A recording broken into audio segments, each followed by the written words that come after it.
So if you just try to teach that idea, that meme of work hard and you do well, it doesn't have legs. It doesn't resonate. It won't be remembered. It falls flat. But if you embed that meme, that idea in a story with certain key storytelling elements, well, that concept can live for, in this case, 2,600 years. So you think about story, yeah. So um, storytelling, there's a great book by Chip and Dan Heath. You probably saw it at airport bookstores like 15 years ago or something like that, called Made to Stick. It was kind of a reddish book with what appeared to be a slash of duct tape across the cover. Made to Stick. And in that book, Chip and Dan Heath talk about, well, what makes something sticky, and they basically define what are the elements of a good story. And there are things like it's got to be relatable, it's got to be perceived as a real experience, it's got to have an emotional hook of some time, it's got to have an element of surprise. And so, do you think about the Warner Brothers version of The Tortoise and the Hare? um, it's comedy, but we all would expect that the hare, that Bugs, would win the race because he's all right. He does, of course, because he goes off and fools around, takes a nap, and so forth. But there's some other little twists. One of the big twists is he takes a nap and he loses.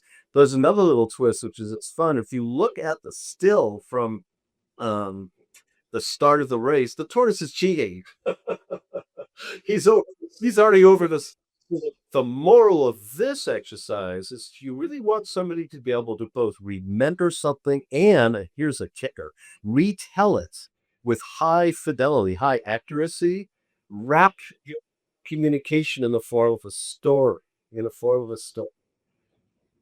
So I'll give you so here's a story as an example. So this is from my latest book, Suspending Disbelief, which is a collection of short business stories. I urge everybody to get, read, and laugh at. Um, the story is entitled "My First Business Purchase Ended as a Failure." For software, just ended as a failure. Yeah, which is, by the way, which is a book in its own right, right? It's like, well, why? What happened?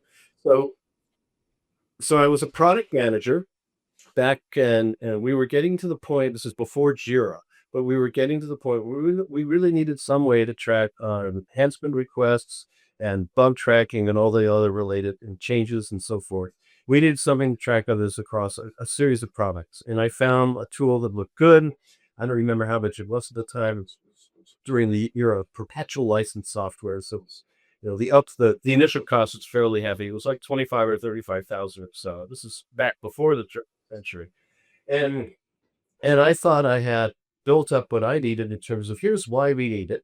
And I went to the CFO and said, John, because that was his name, John, I need $30,000 to buy this product management tool. And he looked at me and he said, and I quote, no. And I said, why not? He just said no to you. He said, no. He said, no. I said, and it was, we'll give you the second half of the story. He said, no. And I said, why not? He said, because you didn't present a business case. He said, you've asked me for $30,000. If I put $30,000 in T bill at 4% interest, I know what my yield is going to be. I know what my return on investment is going to be. You haven't be anything. All you've taught a bunch of complaints. Your team can't track this. It takes too long. You're making mistakes, etc. You need to come back to me with a business case, and I'll be happy to grant you that. We do have it.